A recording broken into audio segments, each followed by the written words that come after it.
ผมอยากให้มองคลิปนี้นะครับเป็นการเปิดนะครับเปิดโลกทัศน์รับชมนะครับอุปกรณ์แปลกๆใหม่ๆไม่อยากให้มองว่ามันเป็นอะไรที่มันเกินกว่าเหตุแพงเกินไปอะไรอย่างนั้นส่วนซื้อหรือไม่ซื้อมีแต่ท่านเท่านั้นนะครับที่เป็นคนตัดสินใจครับผมโอเคครับสวัสดีครับวันนี้อยู่กับผมช่างแบงค์ DIY นะครับวันนี้ผมอยู่กับเครื่องมืองานวัดที่ขายดีสุดๆนะครับในเว็บไซต์บางกู๊ดนะครับเพราะว่าก่อนเหล่านี้ได้รับความนิยมทั่วโลกครับผมมาดูตัวแรกกันเลยครับตัวนี้ขายดีที่สุดเลยนะครับในเว็บไซต์บางกู๊ดนะครับก็คือตัวนี้นะครับมีชื่อว่า Precision Marking T Roller ครับผมตัวนี้มันขายดียังไงนะครับมันมีความพิเศษยังไงเดี๋ยวเรามาดูกันเลยนะครับง่ายๆเลยครับมาดูวัสดุนะครับเป็นสแตนเลสซึ่งเป็นสแตนเลสที่ยิงเลเซอร์นะครับยิงเลเซอร์เป็นรูไว้นะครับสำหรับการมาร์กปกติเราจะขีดที่ขอบใช่ไหมครับเราจะมาร์กขีดที่ขอบในไม้บรรทัดธรรมดานะแต่เจ้าตัวเนี้ยมันสามารถนะครับนำปากกานะครับนี่นะครับรูต่างๆนะครับที่ท่านเห็นนะครับมันติดกัน 0.5 มิลเลยนะครับผมซึ่งค่อนข้างละเอียดมากๆเลยครับเดี๋ยวมาดูการใช้งานคร่าวๆกันเลยนะตัวนี้นะครับในเว็บไซต์นะครับมีขายอยู่3ขนาดนะครับก็คือ200มิลลิเมตร300มิลลิเมตรแล้วก็400มิลลิเมตรนะครับตัวนี้ผมสั่งมาเป็น300มิลลิเมตรครับผมคิดว่า300มิลลิเมตรตัวเนี้ยเหมาะกับการใช้งานของผมแล้วเอาล่ะเดี๋ยวเรามาดูกันเลยนะครับหน่วยต่างๆครับการใช้งานง่ายมากๆเลยนะครับนี่ฮะนำไม้นะครับที่ท่านต้องการจะมาร์กิ้งต่างๆนะครับเสร็จแล้วนะครับทาบลงไปอย่างนี้เลยโอเคนะครับมาดูมิติในการขีดในการวัดต่างๆตัวนี้ผมจะลองวัดขึ้นไปนะครับ30มิลระยะจุดอยู่ตรงนี้นะครับนี่นะ1 2 3นะครับผม30มิลลิเมตรแล้วถ้าเราอยากขีดนะครับเราก็ทำการเลื่อนเจ้าไม้บรรทัดตัวนี้ขีดเป็นเส้นได้เลยนะครับนี่เห็นไหมครับจะได้เส้นมาแล้วคราวนี้ความละเอียดของเขามันละเอียดระดับ 0.5 มิลเลยนะครับผมเห็นสเกลตรงนี้ไหมครับเนี่ยขึ้นมาเนี่ย 0.5 แล้วก็เป็น 9 นะครับผมจะลงมา 29.5 มิลนะครับ 29.5 มิลจะเป็นช่องนี้นะครับ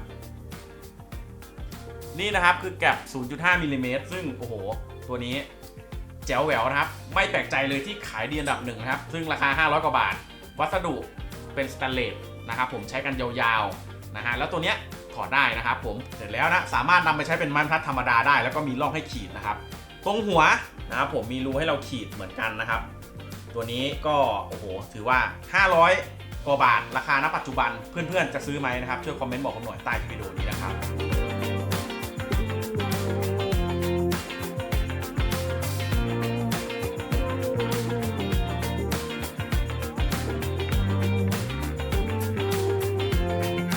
เดี๋ยวเราไปดูตัวต่อไปกันเลยครับผมโอเคนะครับมาดูเจ้าตัวที่2กันเลยนะครับผมตัวนี้นะครับมีชื่อว่ามันติฟังก์ชันเกต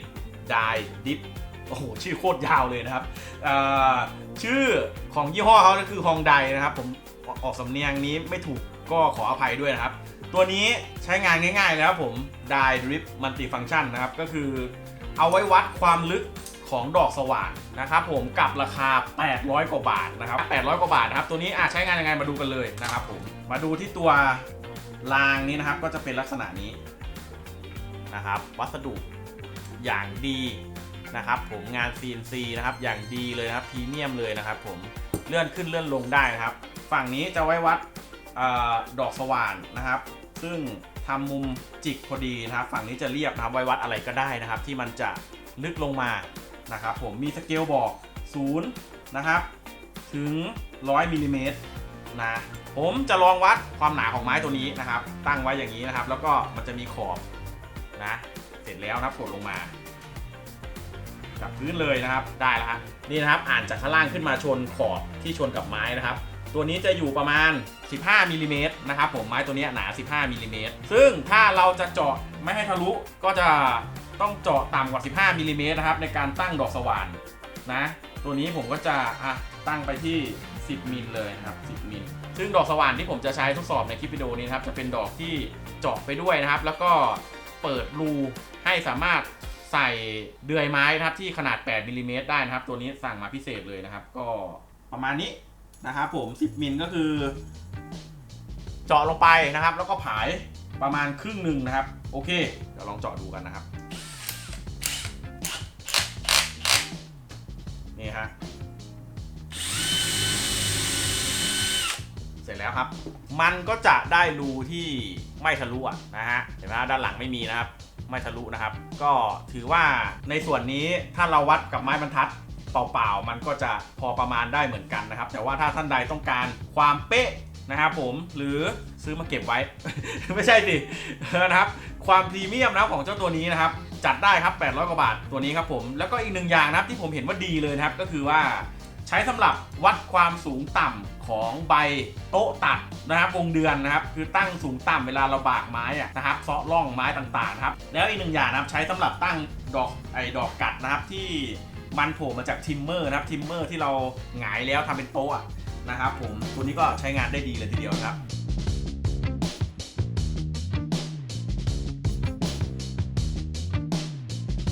เดี๋ยวเราไปดูตัวสุดท้ายกันเลยนะครับสำหรับคลิปวิดีโอนี้ครับผมตัวนี้นะครับมีชื่อว่า Craft Maker Table Saw นะครับผมซึ่งใช้ทำอะไรเดี๋ยวจะมาอธิบายให้ฟังนะครับตัวนี้นะครับใช้สำหรับ Copy ขนาดไม้เพื่อทำการบากกับโต๊ะ Table Saw ขายดีมากฝรั่งใช้เยอะมากครับตัวนี้สามารถ Copy ไม้ที่มีความหนาได้สูงสุด2 นิ้วซึ่งอาจจะงงๆนะมันใช้งานยังไงแล้วก็ตัวนี้ราคา700 กว่าบาทวัสดุงาน CNC นะครับอย่างดีพรีเมียมมีมาตราวัดต่างๆให้นะครับผมโอเคมันใช้งานยังไงปะเดี๋ยวเราไปลุยหน้างานจริงกันเลยนะเดี๋ยวผมใช้ให้ดูนะครับตัวนี้นะครับก็จะเป็นการก๊อปขนาดไม้นะครับเพื่อนำมาจอยกันนะครับมาต่อกันนั่นเองนะฮะก็ลำดับแรกนะครับผมจะตั้งใบของ Table Saw นะครับสักครึ่งหนึ่งของความหนาของไม้นะครับเสร็จแล้วนะครับก็จะวัดความกว้างนะครับของเม็ดมีดของตัวใบวงเดือนนี้นะครับว่าได้กี่มิลนะครับตัวนี้เกือบ3 มิลตั้งนะครับไปที่สีแดงลักษณะนี้นะครับแล้วก็ล็อกไว้นะครับนะจากขอบสีเทานะครับให้สีแดงมันลงไปด้านล่างนะครับตามความลึกของเวอร์เนียร์ที่เราวัดไว้เมื่อสักครู่นี้นะครับเสร็จแล้วคลายนะครับผมจุดหมุนจุดล็อกนะครับของตัวสีเทานะครับออกแล้วก็มาหนีบกับตัวไม้ลักษณะนี้ได้เลยนะครับเพื่อเป็นการก๊อปขนาดตอนแรกเราก๊อปความหนาของใบนะครับเสร็จก็มาก๊อปขนาดของความหนาของไม้นะครับคราวนี้แหละมันมหัศจรรย์ตรงที่ว่าเขาจะล็อกขนาดให้เราอัตโนมัติเลยนะครับเป็นคณิตศาสตร์นะครับผมซึ่งโอ้โหได้ลองใช้แล้วแบบมันสนุกดีนะครับ เสร็จแล้วนะครับก็นำตัวยันนะครับยันท้ายตามขนาดที่เราต้องการจะบากได้เลยนะครับมันจะมีด้านที่กว้างที่สุดนะครับแล้วก็ด้านที่แคบที่สุดนะครับในความ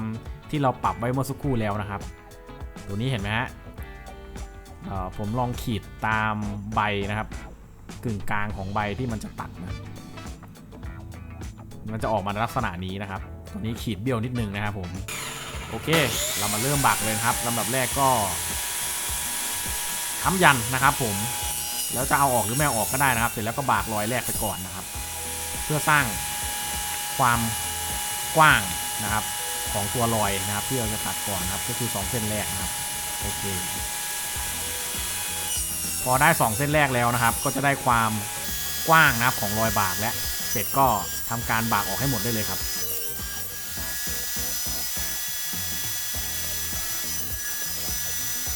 เสร็จเรียบร้อยแล้วนี่นะฮะค่อนข้างตรงเรียบเลยทีเดียวนะครับแต่ว่าอาจจะต้องเอาซิลเก็บอีกสักนิดหนึ่งนะครับเมื่อสักครู่นี้เห็นรอยส่วนตัวเมื่อกี้นี้บากเกินไปประมาณครึ่งมิลนะครับผมเพราะว่าอาจจะเป็นที่ปลายไม้นะเห็นไหมขยุกขยวยนะครับ นะครับไม่ได้ตัดด้วย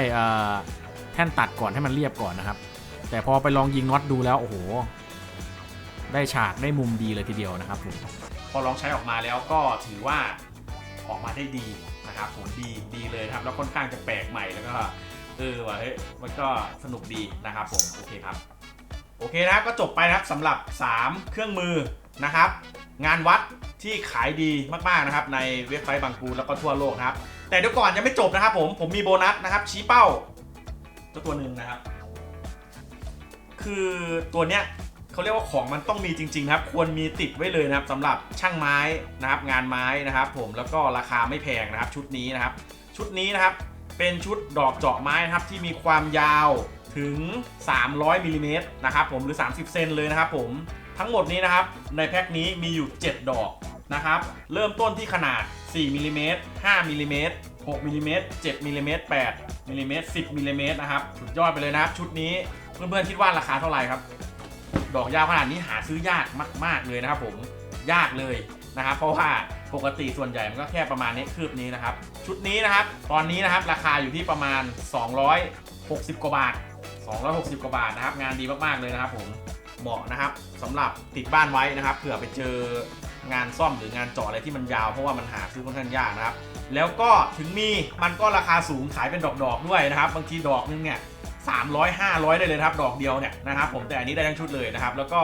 มีโค้ดส่วนลดให้อีกแล้วนะครับสำหรับ FC ช่างแบงค์ DIY นะผมจะทิ้งรายละเอียดต่างๆไว้ใต้คลิปวิดีโอนี้นะครับโอเคครับก็ขอจบคลิปรีวิวนะครับอุปกรณ์ต่างๆจากเว็บไซต์บางกูดไว้แค่นี้นะครับผมเดี๋ยวต่อไปจะมีโปรโมชั่นมีส่วนลดมาแจกตลอดเลยครับผมคลิปหน้านะครับยังมีงานรีวิวเจ๋งๆนะอุปกรณ์เจ๋งๆอย่างนี้อีกนะครับซึ่งมันแปลกใหม่นะครับในประเทศเราไม่ค่อยมีนะผมก็จะพยายามหานะครับอะไรใหม่ๆมารีวิวให้เพื่อนๆได้รับชมนะครับถ้าคลิปวิดีโอนี้นะครับมีการใช้ภาษาหรือคำพูดที่ผิดเพี้ยนคลาดเคลื่อนแต่อย่างใดนะครับผมต้องขออภัยไว้ณที่นี้ด้วยนะครับ